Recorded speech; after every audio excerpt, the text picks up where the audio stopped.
Okey, pelajar-pelajar, hari ini kita akan teruskan unit 1 kita, Introduction to Concrete, dengan subtopik yang seterusnya iaitu Properties in Concrete. Sebelum tu kita lihat dahulu topik learning outcome untuk hari ini. Yang pertama, list 9 type of concrete properties. Yang kedua adalah explain the factor affecting concrete strength. Sebagaimana kita telah pelajari pada kelas sebelum ini, konkrit merupakan campuran di antara simen, air dan juga agregat. Kita juga boleh mencampurkan konkrit tersebut dengan bahan tambah jika diperlukan.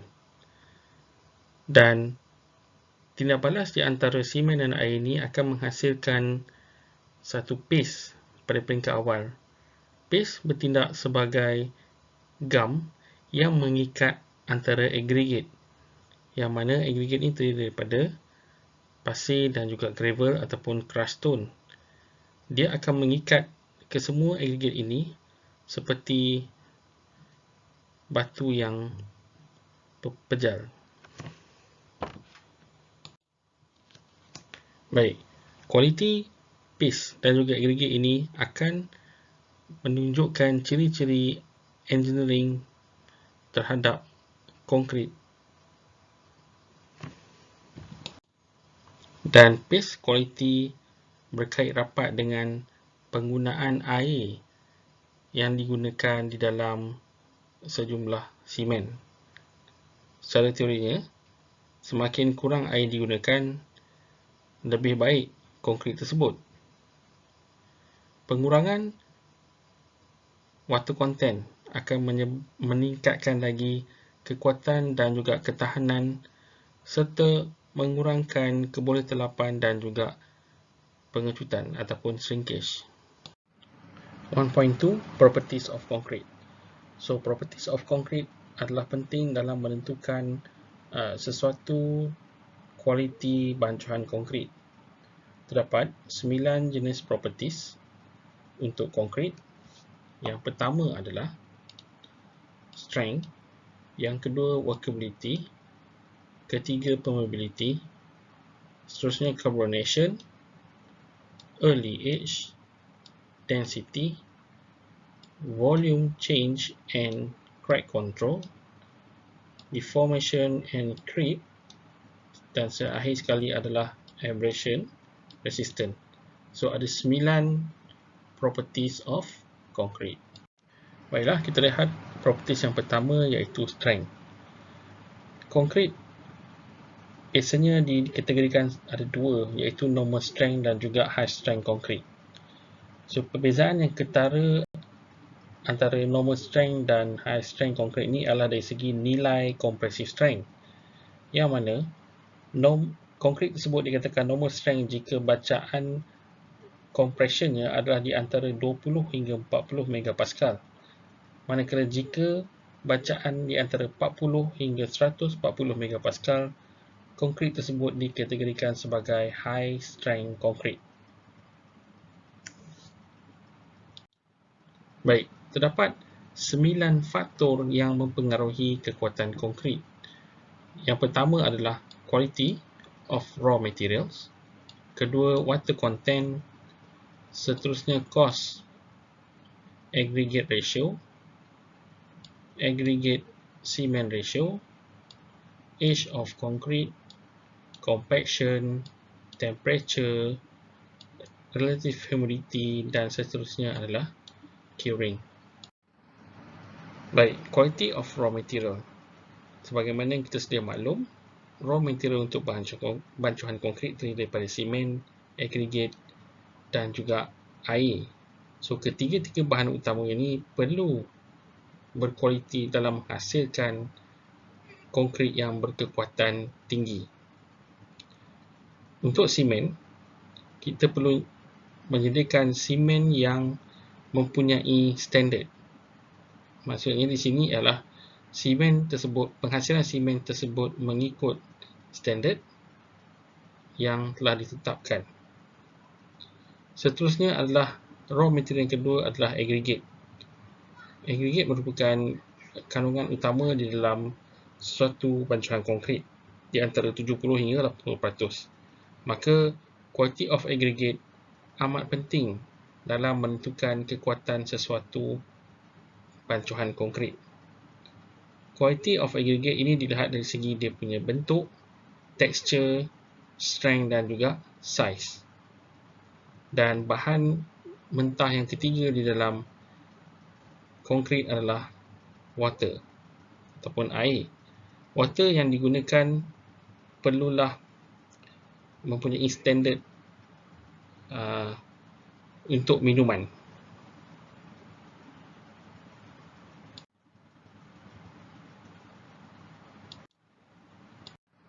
Faktor yang kedua yang mempengaruhi kekuatan satu konkrit adalah water-cement ratio. Jika kita lihat dalam graf di sebelah kiri, kita boleh lihat di sini adalah water-cement ratio adalah berkadar songsang dengan strength of the concrete. Ini bermaksud dengan peningkatan water-cement ratio, kekuatan suatu konkrit tersebut akan berkurang. Namun, dari segi workability, ia menunjukkan peningkatan dan lebih mudah dipadatkan. Workability suatu konkrit akan berkurang jika water-cement ratio juga berkurang. Water-cement ratio yang berkurang bermaksud air kurang dan lebih simen, dan kesannya workability akan menjadi rendah. Kita akan lihat lebih detail apakah kesan workability ataupun apakah hubungan workability dengan water-cement ratio di dalam tajuk seterusnya. Sebagaimana yang kita sedia maklum, air merupakan salah satu komponen yang amat penting yang mana dengan kehadiran air, simen boleh bertindak balas dan seterusnya menghasilkan konkrit. Dan air juga mempengaruhi dalam kekuatan dan juga ketahanan sesuatu konkrit. Walau bagaimanapun, terdapat juga kekurangan jika air tidak digunakan ataupun air dicampurkan ataupun dimasukkan dengan kadar yang tidak tepat. Antaranya ialah semakin tinggi air, ia akan menghasilkan konkrit yang semakin tidak kuat dan juga tidak tahan lasak. Seterusnya, jika kandungan air berlebihan, dia akan membentuk liang di dalam suatu konkrit, yang mana ia akan menyebabkan konkrit tersebut menjadi lebih poros, dan apabila poros, konkrit tersebut mempunyai permeability yang sangat rendah yang boleh menyebabkan bahan ataupun gas ataupun cecair masuk ke dalam konkrit dan seterusnya akan menyebabkan kerosakan terhadap sesuatu struktur konkrit. Dan juga air juga boleh memberi kesan terhadap shrinkage crack ataupun retakan pengecutan. Faktor yang ketiga yang mempengaruhi kekuatan satu konkrit adalah coarse fine aggregate ratio. Sebagaimana kita sedia maklum, aggregate dalam konkrit terbahagi pada dua, iaitu fine aggregate dan juga coarse aggregate. So, bagaimanakah coarse and fine aggregate ini mempengaruhi kekuatan satu konkrit? Baiklah, kita lihat poin-poin berikut. Yang pertama, increase of fine proportion will increase the surface area of overall aggregate. And if the surface area of the aggregate has increased, the water demand also will increase. Okay, bila pertambahan aggregate halus, maka secara tak langsung luas permukaan ataupun permukaan aggregate juga akan bertambah. Dan apabila permukaan aggregate bertambah, ini bermaksud air juga perlu ditambah supaya tindak balas bersama simen itu berlaku lebih sempurna. Dan apabila air bertambah, water cement ratio juga akan bertambah. Dan sebagaimana yang kita sedia maklum tadi, semakin tinggi water cement ratio, maka kekuatan satu konkrit akan menjadi lebih rendah. Itulah kaitan di antara cost fine aggregate ratio dengan kekuatan konkrit. Baiklah, di sini menunjukkan beberapa tips di dalam pemilihan aggregate yang berkualiti untuk digunakan dalam perancangan konkrit. Yang pertama adalah aggregate perlulah keras, kuat dan juga bersih. Yang kedua, permukaan aggregate perlulah kasar dan bersifat non-glassy. Ini adalah penting dalam membentuk ikatan yang kuat di antara aggregate dan juga cement paste. Yang ketiga, aggregate should not absorb water. This is because more than 10% of their weight after immersed in water for 24 hours. Aggregate yang bersifat poros atau menyerap air tidak sesuai digunakan di dalam rancangan konkrit. Yang ketiga adalah flaky, thin, elongated. Long aggregate should not be used or not be used more than 35% by weight of total quality. Seterusnya, choose angular and roughly cubical shape with rough surface will get best performance of concrete. And finally, aggregate should contain different size to ensure a good bonding and for reducing voids and increase the density. So how to choose the quality fine aggregate? So in concrete, normally we use a sand as a fine aggregate. So there are few method or few assessment that we should do to get a quality fine aggregate. The first one is sand should be hard, clean and free from silts, impurity and inherent coating organic matter. Okay, and second one, sand should not contain more than 5% of silts, clay lumps and chemical impurities.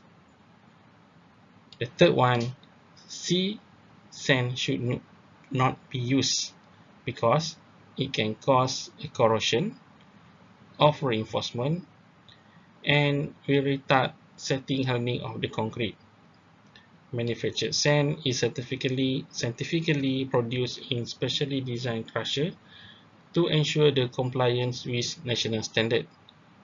Crusher or quarry dust is the waste of the product from the manufacturing of coarse aggregate, which have very high silt content and fine particle.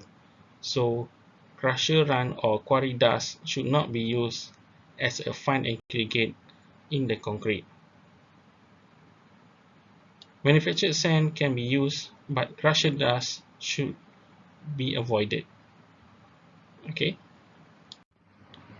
Okay, faktor yang seterusnya yang mempengaruhi kekuatan satu konkrit adalah aggregate cement ratio.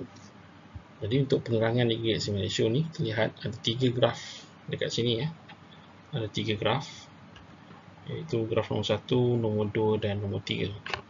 Kita lihat penerangan untuk graf yang pertama. For a given workability, an increase in the proportion of cement mix has a little effect on the water demand and the result in a reduction in the water cement ratio. Jadi graf yang pertama ni menunjukkan kepada kita bahawa semakin banyak cement content, maka water cement ratio akan semakin berkurang. Dan yang kedua, pengurangan water cement ratio ni akan meningkatkan strength of the concrete. Sebagaimana yang kita sentuh tadi ya, tentang dengan water cement ratio punya efek, semakin tinggi water ataupun semakin rendah water cement ratio, semakin kuat sesuatu konkrit.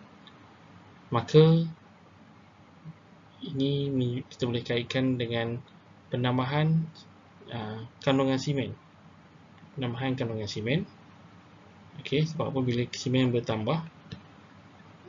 bertambah, water ratio berkurang. So, dengan penambahan water simen, strength juga akan meningkat. Faktor seterusnya adalah age of concrete. So, the degree of hydration which the age of concrete provided has not been allowed to dry out or temperature is too low. The most practical application, it is generally accepted the majority of the strength has been achieved by 28 days. So, umur satu konkrit akan mempengaruhi strength satu konkrit.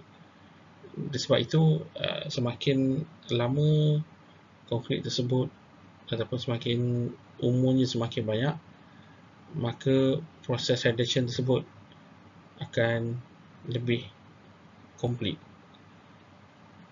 Okey, dalam aplikasi praktikal, kita buat assumption bahawa, bukan buat assumption lah, generally concrete strength akan achieve dia punya strength dalam masa 28 hari. That's why kalau kita buat cube test, kita akan buat testing 7, 14 dan finally adalah 28 days. Okay, faktor yang seterusnya adalah compaction of concrete. Jika terdapat udara di dalam konkrit, maka ia akan mengurangkan kekuatan konkrit. Okey, tidak sepatutnya berlaku air trap di dalam konkrit. Okey, kalau ikutkan nota di sini, jika terdapat 10% sahaja trap air in the concrete, maka kekuatan dia akan jatuh sehingga 30 ke 40%. So, betapa besarnya sumbangan trap air ni dalam kekuatan konkrit. Dia punya kesan dia sangat besar. Dan bila ada air trap ni, maksud dia ada ruang-ruang kosong lah di dalam struktur konkrit. So, ini adalah tidak bagus untuk kekuatan konkrit. Faktor seterusnya yang mempengaruhi kekuatan konkrit adalah temperature. So, rate of hydration of concrete really depend on temperature. So, apabila berlakunya peningkatan temperature, tindak balas juga akan meningkat. Dan konkrit yang disimpan ataupun dikas di tempat yang mempunyai temperature yang tinggi lebih cepat mencapai kekuatan yang diharapkan berbanding dengan konkrit yang sama disimpan di tempat yang bersuhu rendah. Baik, kekuatan akhir satu konkrit akan saya ulang, kekuatan akhir untuk satu konkrit akan menjadi lebih rendah jika disimpan ataupun berada di tempat yang bersuhu tinggi.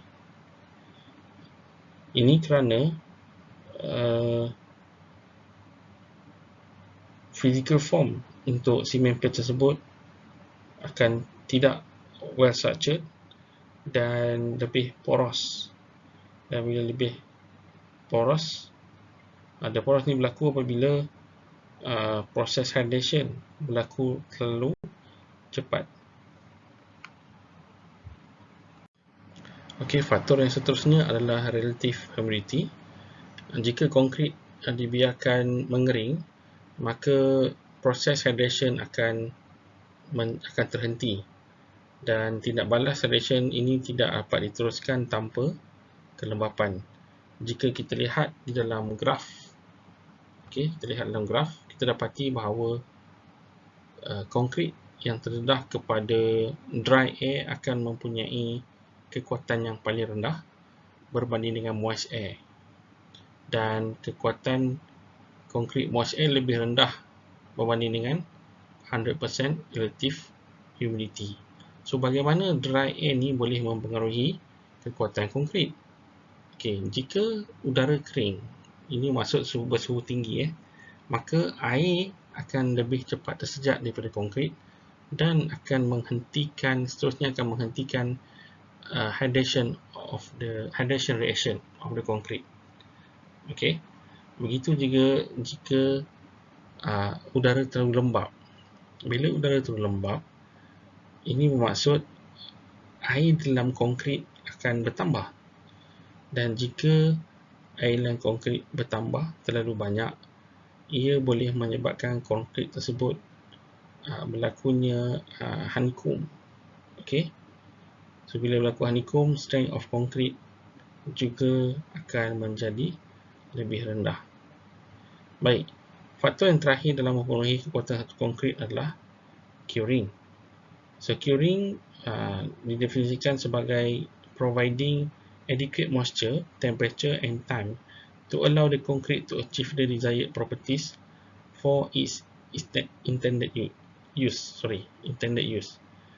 kita tahu simen perlukan air untuk bertindak balas. So curing proses ni akan memastikan bahawa air betul-betul bertindak balas dengan konkrit sebelum ia supaya ia dapat mencapai kekuatan yang diharapkan. Okey kelas, so kita dah tengok tadi yang pertama ciri konkrit yang pertama iaitu strength. Di mana dalam strength tersebut terdapat faktor-faktor yang mempengaruhi strength suatu konkrit. Baiklah, sekarang kita tengok ciri konkrit yang kedua iaitu workability. So what is the definition of workability? Workability means the ease of placing, consolidating and finishing freshly mixed concrete. That is the definition of workability. And concrete should be workable but should not segregate or bleed excessively. Okay, so berlakunya segregation dan juga bleeding dalam konkrit adalah disebabkan oleh workability yang rendah. Terdapat 5 faktor yang mempengaruhi workability, iaitu yang pertama adalah water cement ratio, yang kedua aggregate, yang ketiga admixture, yang keempat final cement dan kelima time and temperature. Bagaimana water cement ratio boleh mempengaruhi workability? Okey, jika cement ratio rendah, water cement ratio adalah rendah, konkrit tersebut dia punya workability dia akan menjadi rendah. Okey, dia macam menjadi terlalu pekat dan dia susah untuk kita place di dalam formwork.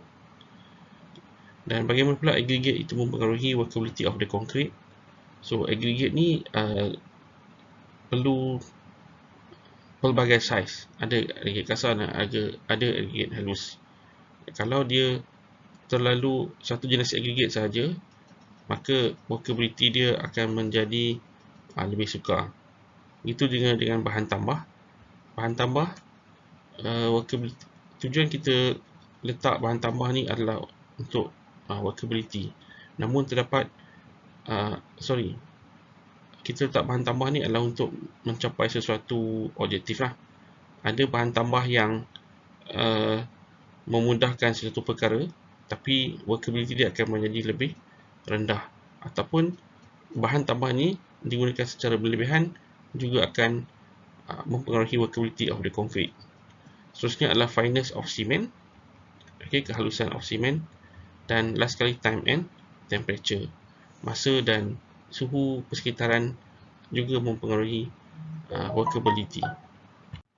Jadi bagaimana kita nak ukur workability?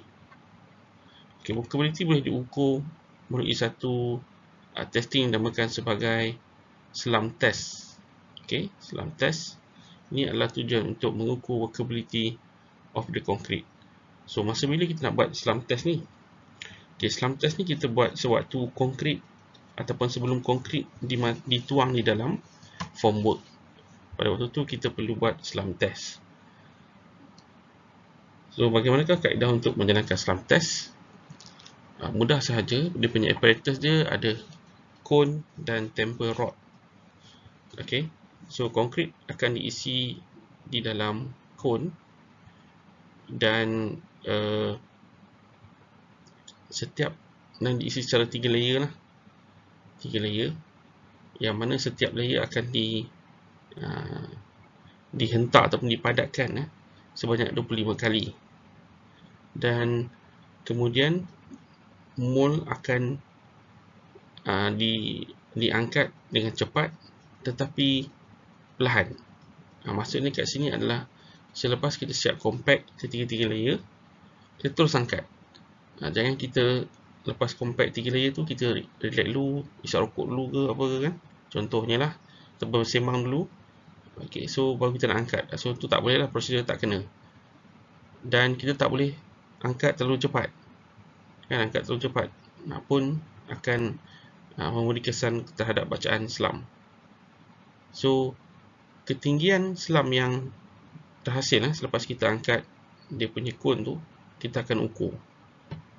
So untuk next slide kita akan tengok apakah result yang sepatutnya ataupun yang biasanya berlaku pada selam test. Okey, seterusnya kita lihat type of selam. So selepas kita masukkan konkrit dalam cone, kita compactkan sebanyak 3 layer dan kita perlu angkat cone tersebut secara cepat dan juga perlahan. So resultnya biasanya berlaku 4 situasi inilah, iaitu true slump, zero slump, collapse dan juga shear slump. Okey, mari kita lihat setiap satu. Apa itu true slump? True slump refer to general drop of the concrete mass evenly all around without disintegration. Okey, dia berlaku jatuhan tetapi tidak berlaku runtuhan.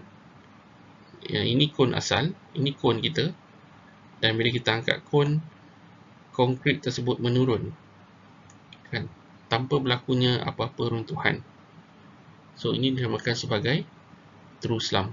Dan tinggi di antara perbezaan ketinggian di antara cone dan juga selam tersebut perlu diukur, dan jikanya range di antara ketinggian tersebut adalah 25 hingga 50 mm, maka kita kategorikan dia sebagai true slump dan ia menunjukkan workability of the slump is low. Seterusnya adalah zero slump. Zero slump indicates that the mix of concrete is stiff or extremely dry consistency and showing no measurable slump after removal of slump cone. Zero slump ni, bila kita angkat cone, dia tak berlaku apa-apa runtuhan dan even dia ikut shape cone tersebut. Itu menunjukkan bahawa slump atau konkrit tersebut terlalu kering, yang mana kita kategorikan sebagai zero slump. Dan workability dia adalah very low, dan kalau berlaku jatuhan pun hanyalah maksimum 25 mm. Okey.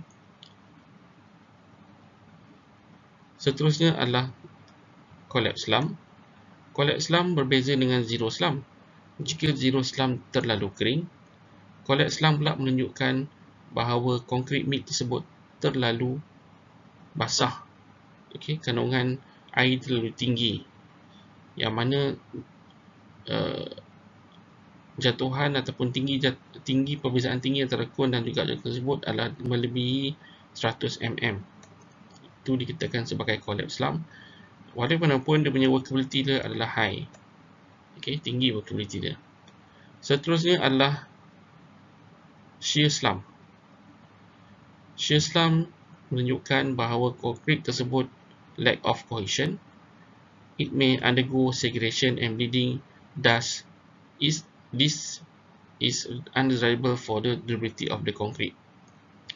Untuk shear slump ni, jatuhan dia adalah di antara 50 hingga 100 mm dan dikategorikan sebagai medium workability. Baik, setiap jenis slump ni dia ada kegunaan masing-masing lah. Sebagai contoh kat sini kita dapat lihat jika slump tersebut menunjukkan very dry, yang mana bacaan dia 0 hingga 25, dia sesuai digunakan dalam pembinaan jalan raya. Okay, jalan raya dia menggunakan konkrit. So kalau dia dry slump sesuai untuk pembinaan jalan raya. Dan jika slump tersebut menunjukkan low workability, ia sesuai digunakan untuk foundation with a light reinforcement. Dan jika konkrit tersebut menunjukkan medium workability, maka ia sesuai digunakan bersama dengan refusing reinforce. Tetapi untuk mengelakkan segregation dan juga bleeding, kita menggunakan poker vibrator untuk kita pastikan compaction berlaku dengan baik. Okay, jika konkrit tersebut terlalu high workability, ia tidak sesuai digunakan untuk mana-mana struktur lah. Kerana jika water cement ratio terlalu tinggi, kesannya adalah apabila konkrit tersebut dah berlakunya hydration, maka dia akan possibility untuk berlaku honeycomb ataupun berlubang-lubang adalah tinggi. Dan bila terlalu banyak honeycomb, dia akan meninggikan permeability of the concrete, yang mana konkrit yang terlalu permeability tidak bagus, yang mana bahan-bahan seperti dia boleh berlakunya carbonation lah. Maksud dia bahan gases ataupun bahan boleh masuk di dalam reinforced concrete dan seterusnya akan melemahkan konkrit tersebut. Baik, kita sering jumpa perkataan segregation dan juga bleeding. Tadi pun dalam slide sebelumnya kita ada lihat dalam shear slump dia disebut jika berlakunya shear slump, berkemungkinan konkrit tersebut akan mengalami segregation dan juga bleeding. So apakah itu segregation? Okay, segregation is a separation of constituents so that their distribution is no longer uniform. Dia tidak taburannya adalah tidak sekata. So dalam kes konkrit, bagaimana ini boleh berlaku? Okay, ini boleh berlaku untuk terdapat dua kes di mana segregation ini boleh berlaku. Yang pertama, coarse particle tend to separate from the mixture during pouring and compacting. It happen too much use of aggregate. Berkemungkinan penggunaan aggregate yang berlebihan boleh menyebabkan berlakunya segregation. Yang kedua, cement mixture separately from other material due to very wet mixture. Okay, bahan simen yang terlalu basah ataupun campuran air yang terlalu banyak juga boleh menyebabkan berlakunya segregation.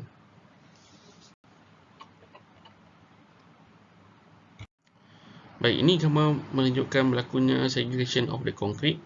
Kalau kita lihat di bahagian ini, banyak aggregate berkumpul di bahagian bawah, manakala simen ataupun aggregate halus berkumpul di bahagian atas. So ini menunjukkan berlakunya segregation di dalam suatu struktur konkrit. Ini gambar kedua pun menunjukkan berlakunya segregation. So tujuan kita buat compaction ataupun kita control dia punya water cement ratio adalah untuk kita elakkan segregation ni lah. Yang mana segregation ni akan memberi kesan negatif terhadap konkrit dan juga ketahan lasakan konkrit. Baik, gambar rajah di bawah ni menunjukkan bagaimana boleh berlakunya segregation, yang mana jika kandungan air terlalu tinggi, manakala simen dan juga aggregate akan mendak ke bawah.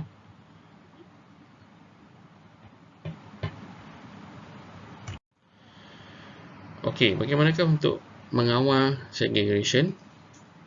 Okey, so untuk mengawal segregation, kita perlu memastikan bahawa konkrit tersebut mempunyai good workability dan proses vibration tidak buat secara berlebihan lah. Tujuan kita vibration adalah untuk kita pastikan konkrit tersebut compact dan taburan bancuan konkrit adalah sekata. Yang ketiga, how to control segregation, not put very high position during work. Ini maksud bila kita nak tuang konkrit tersebut, kita cuba minimumkan jarak dituang dengan tempat yang nak dituang lah. Kan, bukan kita angkat tinggi-tinggi macam kita nak buat tarik tu kan. Kita angkat tinggi kan, tarik bagi tinggi, tak. Kita cuba minimumkan dia punya position, jarak di antara tempat dituang dan juga muncung ataupun tempat kita nak tuang tu dengan sumber konkrit tu lah. So kita kontrol dia punya jarak. So dia punya tips dia, kalau kat sini terlihat, never let the concrete fall more than 1.5 meter. Okay, itu dia punya tips dia.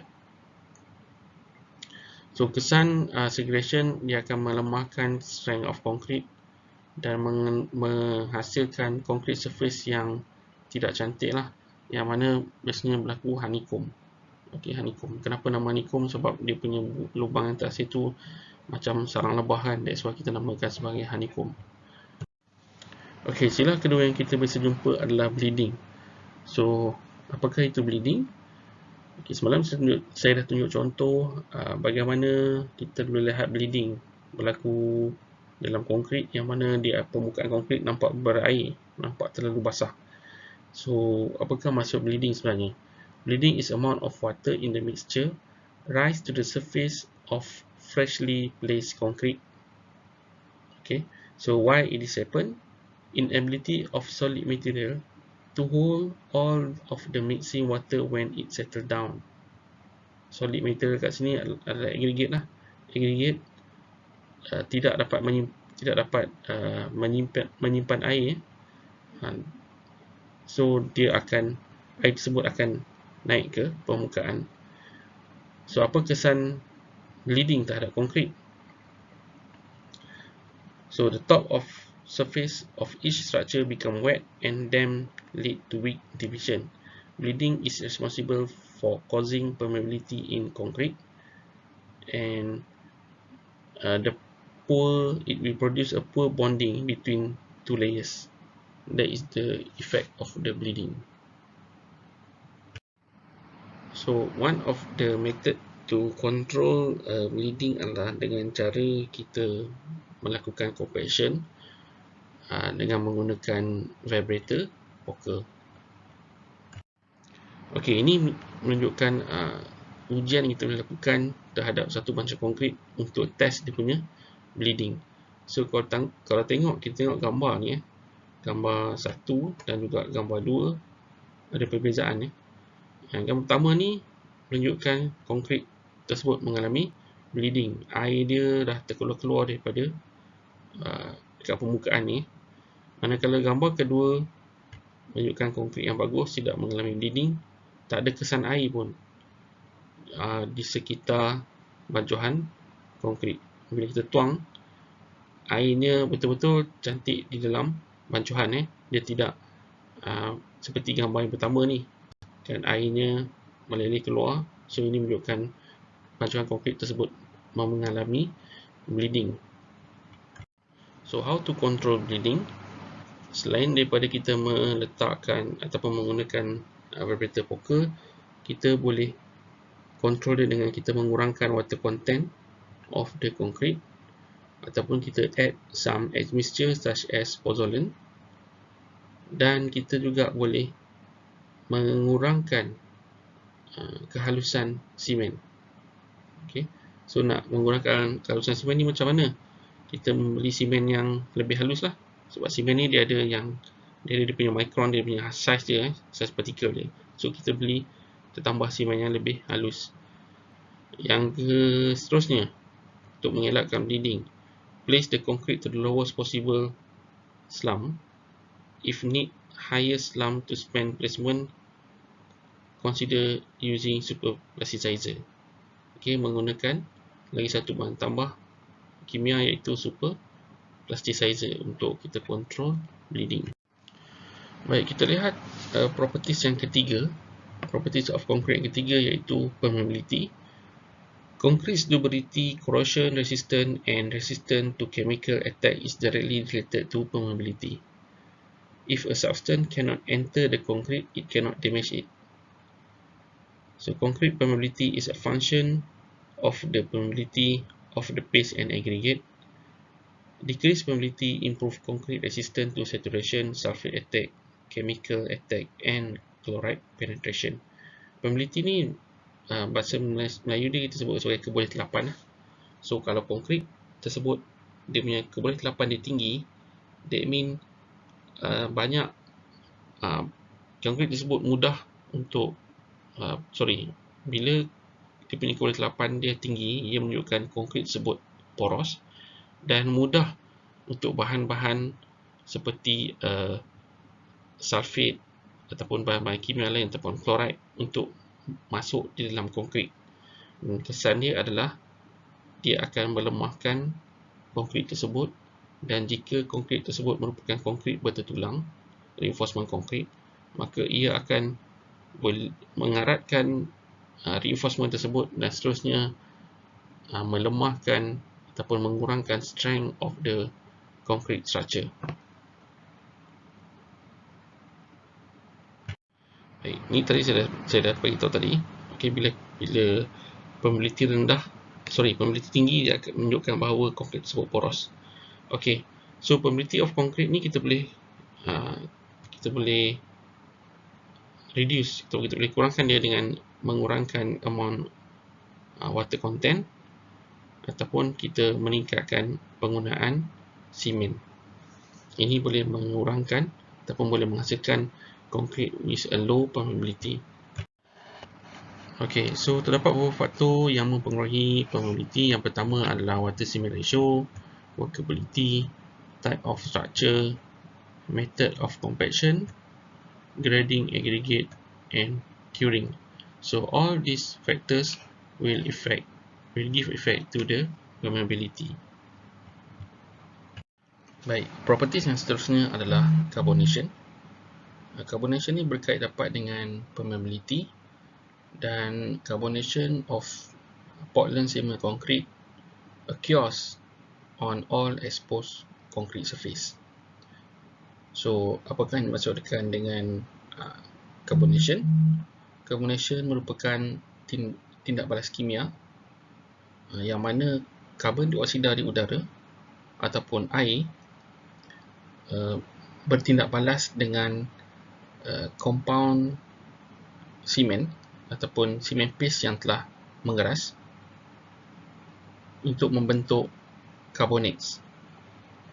Primarily ataupun bahan utamanya yang terbentuk itu adalah kalsium karbonat. So tindak balas ni bermula apabila konkrit terdedah kepada udara. So proses carbonation ni merupakan satu proses yang perlahan, yang mana kalsium hidroksida yang terdapat di dalam simen bertindak balas dengan karbon dioksida di udara, dan ia membentuk lagi satu bahan kimia, iaitu kalsium karbonat. Baik, sifat simen adalah bersifat alkali. Jadi tindak balas karbon dioksida dengan alkali dalam simen ni akan menyebabkan liang air ataupun pore water akan lebih menjadi bersifat acidic, dan seterusnya akan menurunkan pH konkrit tersebut. Dan carbonation ni akan bermula di bahagian permukaan konkrit dan kemudian perlahan-lahan akan berlaku di bahagian dalam konkrit. Dan kadar karbonasi ini bergantung kepada relative humidity ataupun kelembapan konkrit tersebut. Dan jika konkrit tersebut mengalami keretakan ataupun high permeability, maka karbon dioksida di udara akan penetrate di dalam konkrit tersebut, dan seterusnya akan menyebabkan berlakunya pengeratan besi ataupun reinforcement dalam konkrit, dan seterusnya akan melemahkan ataupun memberi kesan negatif terhadap kekuatan dan juga ketahan lasakan struktur konkrit tersebut. Baik, properties of concrete yang kelima adalah early age and characteristic.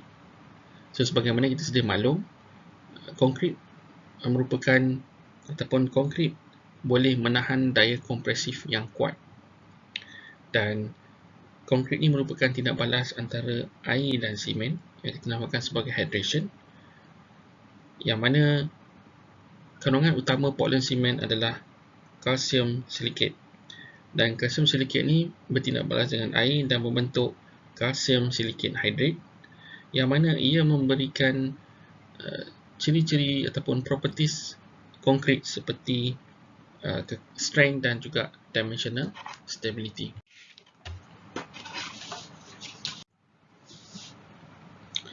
Okay, during the first few hours after we mix cement with aggregate and water, so cement concrete slowly reacts with water, okay, giving the concrete some early strength. So these few hours we call it as the setting time. Initial set is defined as the same. Initial set is defined as the time that at which concrete has attained 3.5 megapascal, whereas the final set is defined at the time at which it reached 27.6 megapascal. So setting time ni terbagi kepada dua, initial set dan juga final set. So what is setting time? Setting time adalah merupakan satu tempoh masa yang mana konkrit tersebut akan mula mengeras. Ya. Setting time ini amat dipengaruhi oleh suhu persekitaran. So semakin tinggi suhu,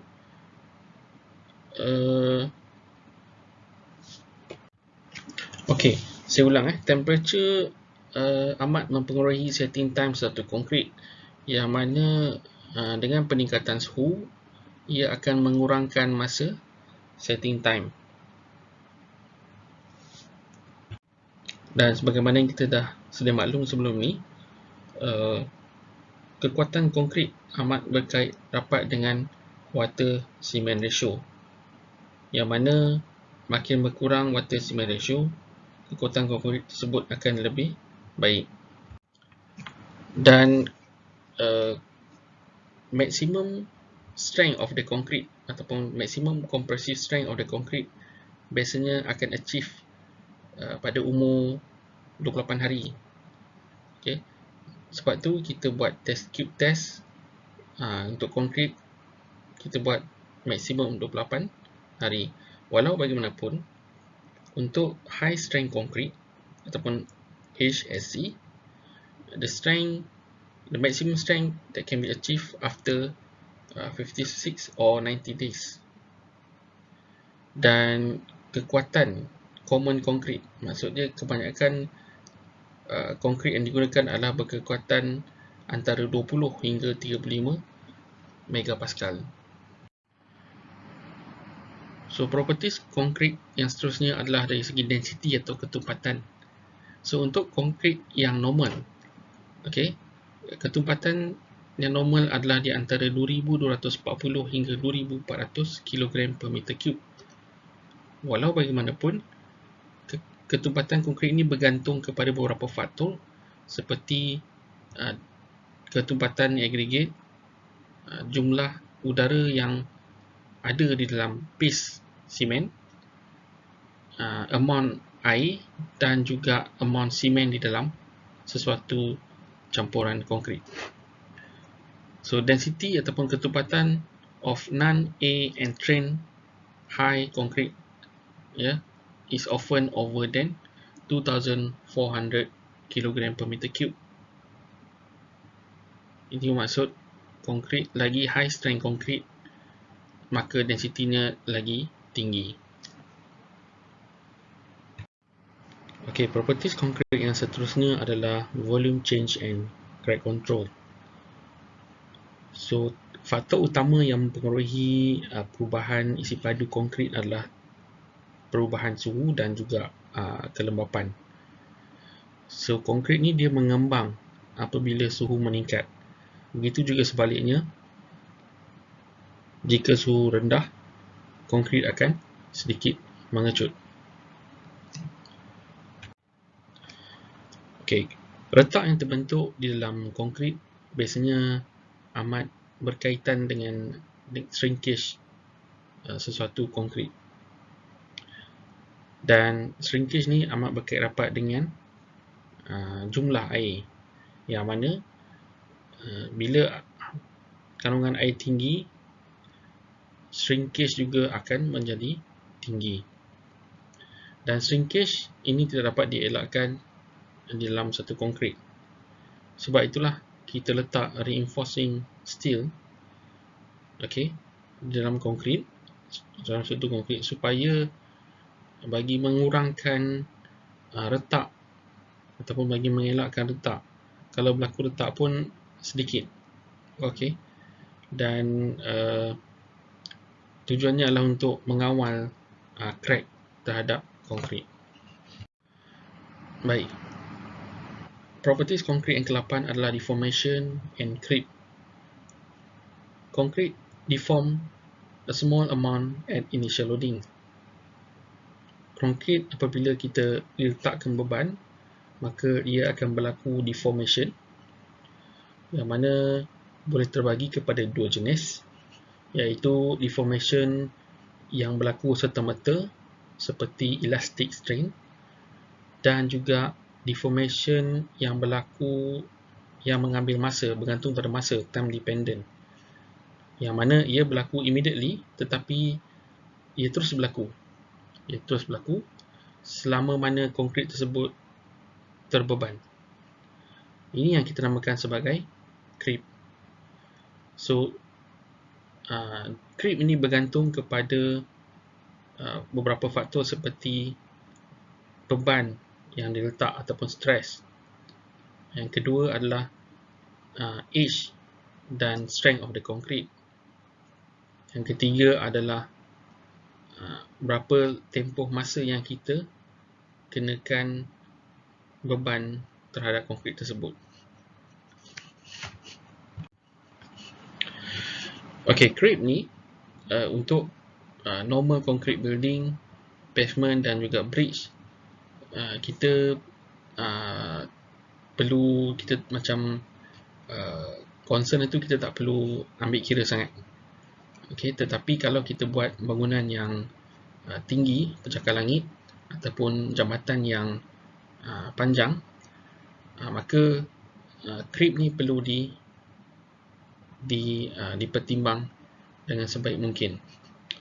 Okey, kerana ia akan memberi kesan ataupun impak terhadap suatu struktur apabila dikenakan beban.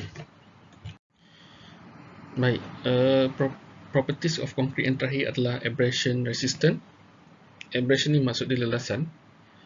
Okey, dan biasanya struktur seperti pavement dan juga bridge decks biasanya akan mengalami constant abrasion. So kenapa sebab dia melibatkan beban hidup kan, kenderaan lalu lalang dan sebagainya. So dia dua jenis struktur ni biasanya akan subject to constant abrasion lah. Oleh itu konkrit dalam aplikasi kedua-dua jenis struktur ni perlu mempunyai high degree of abrasion resistance. So abrasion resistance is directly related to the compressive strength of the concrete. The type of aggregate and the surface finish also has a strong influence on the abrasion resistance. A hard aggregate such as granite provide more abrasion resistance than soft limestone aggregates. Okay, so abrasion resistance ni kita ada dia punya testing dia, untuk kita test dia punya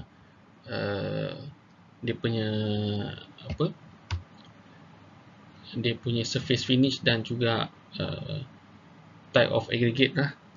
So antara testing yang ada untuk abrasion resistant ni adalah Los Angeles test.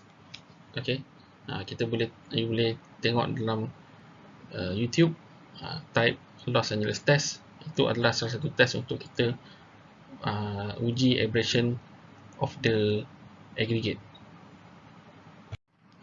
Okay, so what is the causes of abrasion resistant? Abrasion can be caused by the constant movement of a material handling vehicles over the surface, or by dragging items across the floor, or by impact damage caused by dropping object onto the floor. Jadi untuk meningkatkan abrasion resistant ni, kita boleh meletakkan ataupun kita boleh menggunakan surface hardener, yang mana surface hardener ni kelebihan dia adalah reduce amount of surface wear and tear caused by abrasion. Yang seterusnya adalah helps to extend life of the concrete floor, reduce repair cost, minimize disruption and keep the floor smart appearance for years, menambah lagi ketahan lasakan concrete floor. Okay, itu kelebihan penggunaan surface hardener di dalam konkrit. Baik, itu saja untuk tajuk concrete properties. So untuk next topik kita akan masuk testing in concrete, iaitu topik yang terakhir dalam chapter 1. Okey, ada soalan? Jika tak ada soalan, terima kasih terhadap perhatian yang diberikan.